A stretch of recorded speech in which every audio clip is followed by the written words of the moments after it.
तो कैसे हो आप सभी। आज हम आपको पढ़ाएंगे स्टीरियो आइसोमेरिज्म यानी त्रिविम समयावता।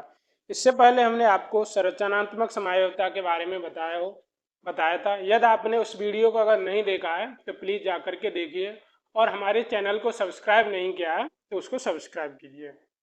तो हम पढ़ते हैं त्रिविम समयावता। त्रिविम समयावता को हमने दो भागों में डिवाइड किया था। पहला है ज्यामितीय समयावता यानी ज्योमेट्रिकल आइसोमेरिज्म, और प्रकाशिक समयावता यानी ऑप्टिकल आइसोमेरिज्म। तो ज्यामितीय समयावता क्या होती है? इसमें कोऑर्डिनेशन नंबर 4 होता है और कोऑर्डिनेशन नंबर 6 होता है। तो कोऑर्डिनेशन नंबर 4 होता है तो इसके एक तो स्क्वायर प्लेनर ज्योमेट्री देता है और एक टेट्राहेड्रल ज्योमेट्री देता है, और कोऑर्डिनेशन नंबर 6 होता है तो ये ऑक्टाहेड्रल ज्योमेट्री देता है। तो पहले हम कोऑर्डिनेशन नंबर 4 के बारे में पढ़ेंगे। यह जब दो या दो से अधिक यौगिकों के अणुसूत्र व उनके संरचना सूत्र समान होते हैं, लेकिन उनके समूह की ज्यामितीय व्यवस्थाएं भिन्न होती हैं।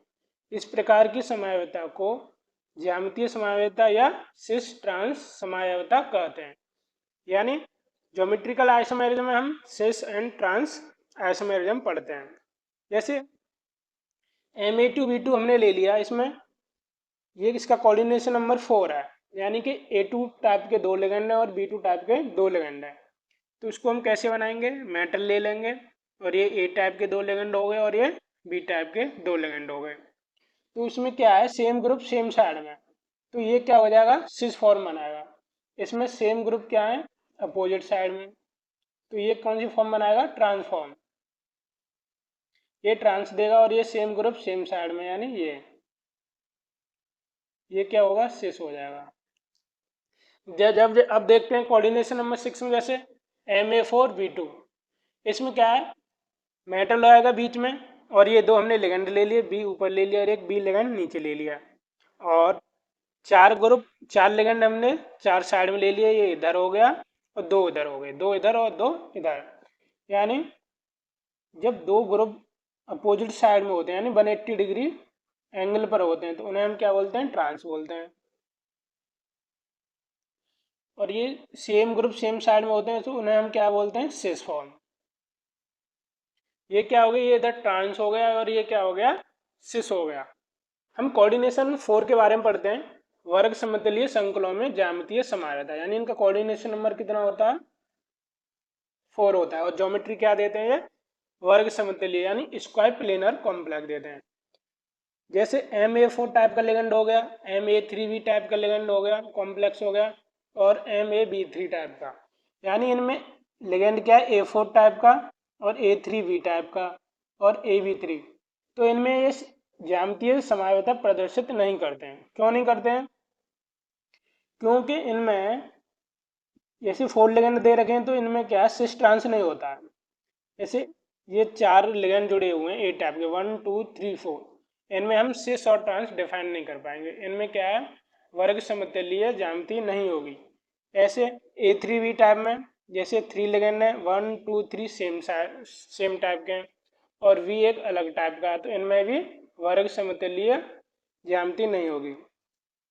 अब दूसरा टाइप देखते हैं, Ma2B2 तथा Ma2BC प्रकार के संकुलों की ज्यामितीय समायों की संख्या 2 होती है।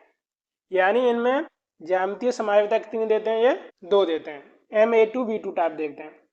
जैसे मेटल हो गया, A2 लिगेंड देख लिया हमने, एक लिगेंड इधर लगा दिया और एक इधर लगा दिया, और B टाइप का एक इधर लगा दिया और एक इधर, तो ये सेम ग्रुप सेम साइड में, तो ये क्या हो जाएगा, सिस फॉर्म हो जाएगा। यदि हमने A को इधर ले लिया और एक A को इधर ले लिया, B को इधर ले लिया और B को इधर ले लिया, तो ये अपोजिट साइड में यानी 180 डिग्री एंगल पर है, अपोजिट है, तो ये क्या हो जाएगा, ट्रांसफॉर्म। यानी इनका एंगल कितना है, 180 डिग्री, और ये सिस फॉर्म में कितना बना रहे थे, 90 डिग्री एंगल। एग्जाम्पल देखते हैं, PtNH3 का उल्टा है Cl2। ये क्या देता है, ये एक स्क्वायर प्लेनर कॉम्प्लेक्स देता है। ये हमको याद करना पड़ेगा, प्लेटेनियम जब भी देगा एक स्क्वायर प्लेनर कॉम्प्लेक्स देगा। तो स्ट्रक्चर कैसे बनाएंगे इसका हम, ये हमने प्लेटेनियम ले लिया और इधर मान लो हमने एक अमोनिया इधर ले लिया, एक इधर, ये क्लोरीन आ जाएगा इधर और ये उधर आ जाएगा। तो ये सेम ग्रुप क्या है, सेम साइड में दे रहे हैं, तो ये कौन सी फॉर्म हो जाएगी, ये सिस फॉर्म में हो जाएगी। अब दूसरा स्ट्रक्चर कैसे बनेगा इसका, अमोनिया इधर ले लेते हैं एक बार और एक बार ले लेते हैं इधर, ये क्लोरीन हो जाएगा और ये क्लोरीन हो जाएगा। तो ये कौन सी फॉर्म हो जाएगी, ये ट्रांसफॉर्म हो जाएगी, क्योंकि ये अपोजिट साइड में, सेम ग्रुप कौन सी साइड में है, अपोजिट साइड में, ये क्या हो जाएगा, ट्रांसफॉर्म हो जाएगी। ये स्क्वायर प्लेनर कॉम्प्लेक्स देते हैं। अब कोऑर्डिनेशन नंबर 4 टेट्राहेड्रल कॉम्प्लेक्स में देखते हैं, यानी चतुष्फलकीय संकुलों की ज्यामितीय संरचना। इनमें भी कोऑर्डिनेशन नंबर कितना होता है, 4 होता है। चतुष्फलकीय संकुलों में ज्यामितीय समावयवता संभव नहीं है। इसका कारण यह है कि केंद्रीय परमाणु से जुड़े सभी समूहों की सापेक्षिक स्थितियां एक दूसरे के समान होती हैं।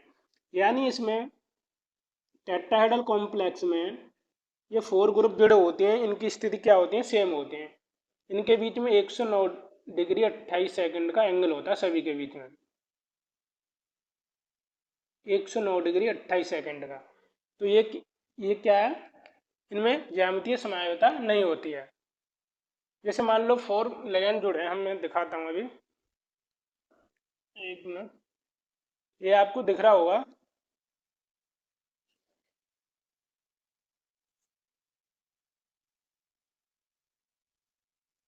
चलो मैं एक मॉडल से बताता हूँ आपको। जैसे हमारा एक मॉडल है, ये इसमें बीच में मेटल दे दिया और ये क्या है 1 2 3 4, यानी इसमें 4 लेगेंड दे दिए, ये 1 2 3 4, यानी इनके बीच में क्या है, ये 109 डिग्री 28 सेकंड का एंगल होता है, ये देख रहे हैं आप। यानी कि इन दोनों के बीच में, इन दोनों के बीच में, इन दोनों के बीच में, सभी के बीच में इक्वल सापेक्षिक स्थितियां होती हैं, इसलिए क्या नहीं देते हमें, ज्योमेट्रिकल आइसोमेरिज्म नहीं देते हैं।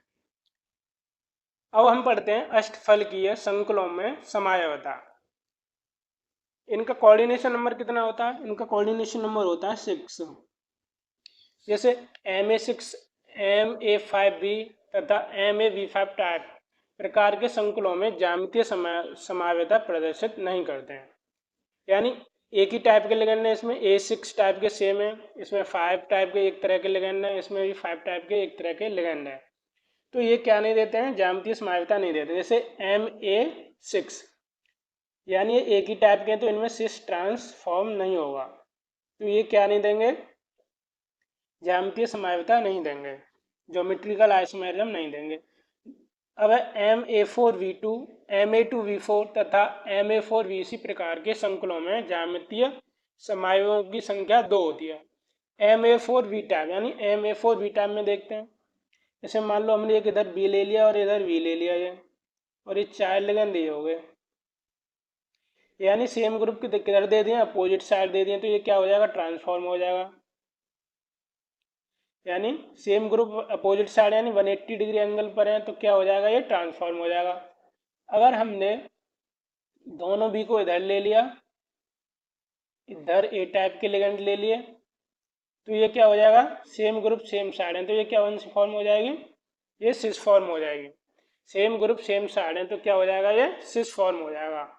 और सेम ग्रुप अपोजिट साइड होते हैं तो ट्रांसफॉर्म होते हैं। अब CONH3 का होल फॉर Cl2+, इस एग्जाम्पल को देखते हैं हम। जैसे यहाँ पर हमने कोबाल्ट ले लेंगे, इसका कोऑर्डिनेशन नंबर है 6, यानी 2 क्लोरीन हम इधर ले लेते हैं, एक क्लोरीन इधर और एक इधर हो जाएगा, और 4 अमोनिया इधर ले लेता है।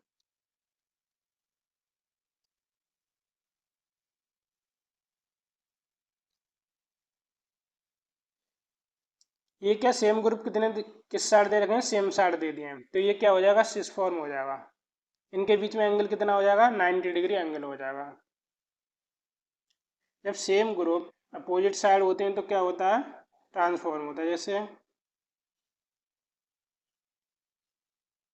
एक क्लोरीन इधर ले लिया हमने और एक इधर ले लिया 180 डिग्री पर, और 4 क्या ले लिया हमने, अमोनिया ग्रुप ले लिया इधर।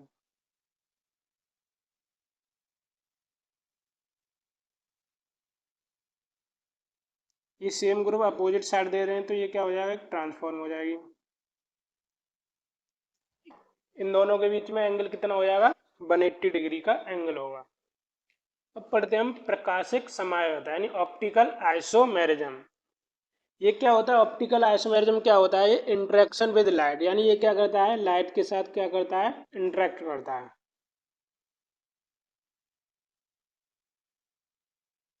यानी इंटरेक्शन विद लाइट, ये लाइट के साथ इंटरेक्शन करेगा। इसमें अनपोलराइज लाइट लेते हैं, यानी अनपोलराइज लाइट क्या होता है, जो मतलब सभी डायरेक्शनों में कंपन करती है, उसे अनपोलराइज लाइट बोलते हैं। अनपोलराइड को जब हम एक निकोल प्रिज्म के साथ गुजारते हैं तो ये प्लेन पोलराइड लाइट प्राप्त होती है, यानी इसका कंपन का डायरेक्शन होगा सिर्फ एक ही साइड में होगा। इसके कंपन इधर भी थे, इधर भी थे और इधर भी थे। जब हमने इसको निकोल प्रिज्म से गुजारा तो इसका कंपन सिर्फ एक ही साइड में हुआ। जब प्लेन पोलराइड को जब किसी सॉल्यूशन से गुजारते हैं हम, सॉल्यूशन से गुजारते हैं, अगर सेम मतलब टाइप का हमें कंपन प्राप्त होता है तो उसे बोलते हैं हम नॉट रोटेट, यानी वो रोटेट नहीं हुआ है। अगर कंपन का साइड मतलब साइड उसका मूव हो गया, जैसे प्लेन पोलराइड का कंपन किधर से ऊपर नीचे था तो हमने सॉल्यूशन से गुजारा तब भी इसका सेम ही था, तो इसे क्या बोलेंगे हम, ऑप्टिकल इनएक्टिव बोलेंगे। ऑप्टिकल इनएक्टिव, इसे हम क्या बोलेंगे, ऑप्टिकल इनएक्टिव। जब हमारा मतलब जो लाइट हमारी जब रोटेट हो जाती है, मान सपोज करो ये राइट साइड में रोटेट हो गई, यानी पहले अनपोलराइज लाइट थी, मतलब अनपोलराइड को निकोल प्रिज्म में गुजारा, निकोल प्रिज्म से गुजारने के बाद ये प्लेन पोलराइज लाइट हुई। फिर हमने इसको एक सॉल्यूशन से गुजारा, अगर सॉल्यूशन से गुजारने के बाद अगर लाइट रोटेट नहीं कर रही है तो उसे बोलेंगे हम ऑप्टिकल इनएक्टिव, यानी नॉट रोटेट। अगर ये राइट साइड में, यानी इधर ये राइट साइड में मूव कर रही है, रोटेट कर रही है, तो उसको हम क्या बोलेंगे, डेक्स्ट्रो रोटेटरी, यानी डेक्स्ट्रो।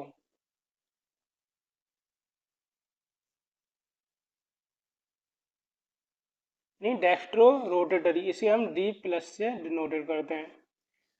यदि यह लेफ्ट साइड मूव करती है, यानी ये राइट साइड मूव कर रही थी, यानी क्लॉकवाइज डायरेक्शन में, ये लेफ्ट साइड यानी एंटी क्लॉकवाइज डायरेक्शन में मूव करेगी, तो इसे बोलेंगे हम लीवो रोटेटरी, LEVO रोटेटरी। इसको हम स्मॉल n और माइनस से डिनोटेड करते हैं, स्मॉल l और माइनस से। अब इसमें देखते हैं हम इनिंशोमर और कायरल मॉलिक्यूल क्या होते हैं। इनिंशोमर मॉलिक्यूल क्या होते हैं, non super imposable mirror image, यानी ये क्या कह रहा है, इसकी मिरर इमेज होती है नॉन सुपर इम्पोजिबल होती है। जैसे हमारे हैंड है, ये हमारा हैंड है, अगर हमने इधर मिरर लगा दिया तो हमारा ये दूसरा हैंड है, अगर हमने मिरर लगा दिया तो हैंड में ये क्या दिखाएगा, सेम दिखाएगा। और ये क्या कर रहा है, non super mirror image, mirror image है वो क्या एक दूसरे को सुपर इम्पोज नहीं करेगी। अगर हम इसे एक दूसरे के ऊपर रख देंगे तो ये क्या सुपर इम्पोज नहीं करेगी, तो इसको हम क्या बोलेंगे, इनिंशोमर और कायरल मॉलिक्यूल बोलेंगे। दूसरा देखते हैं हम इसी में कैसे डिफाइन करेंगे इनिंशोमर और chiral molecule. Number of symmetry, यानी नो सिमेट्री, इसमें क्या है, कोई सिमेट्री नहीं होगी। सिमेट्री कितने टाइप की होती है, ये क्या दे रखा है, नो प्लेन ऑफ सिमेट्री नहीं होगी और नो एक्सिस ऑफ सिमेट्री। एक होता है सेंट्रल ऑफ सिमेट्री, वो हमारे सिलेबस में नहीं है।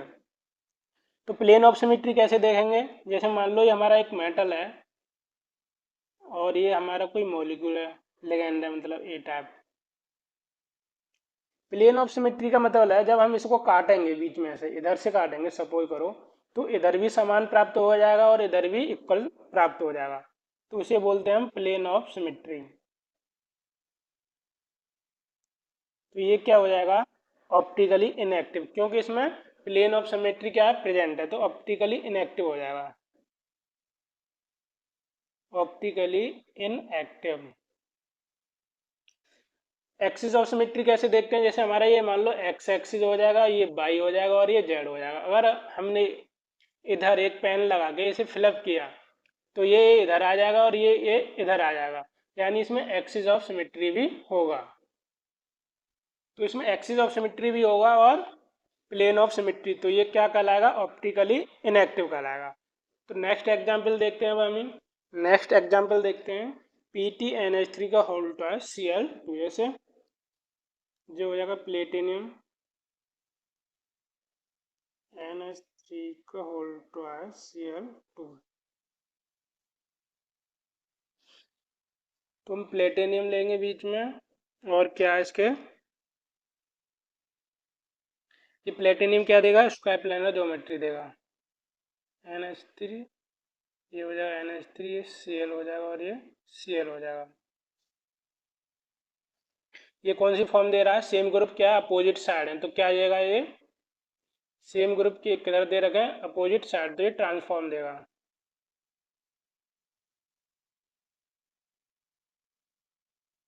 अब सेम ग्रुप को हम सेम साइड ले लेते हैं, तो ये क्या हो जाएगी, इसकी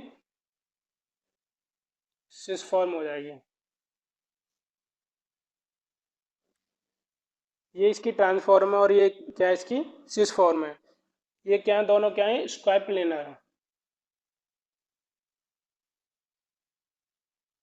यानी वर्ग समतलीय। तो हम इन्हें अब काटेंगे, मतलब प्लेन ऑफ सिमेट्री ऐसे काटेंगे, तो आधा क्लोरीन पीछे रह जाएगा, आधा ऊपर आ जाएगा, ऐसे ही सारे मॉलिक्यूल मतलब आधे नीचे रह जाएंगे और आधे ऊपर, तो ये क्या हो जाएंगे, ऑप्टिकली इनएक्टिव कहलाएंगे, ऑप्टिकली इनएक्टिव।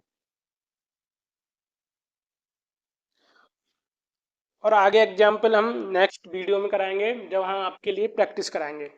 आज के लिए बस इतना ही। अगर दोस्तों आपको हमारा वीडियो अच्छा लगा हो तो इसे लाइक करें, सब्सक्राइब करें।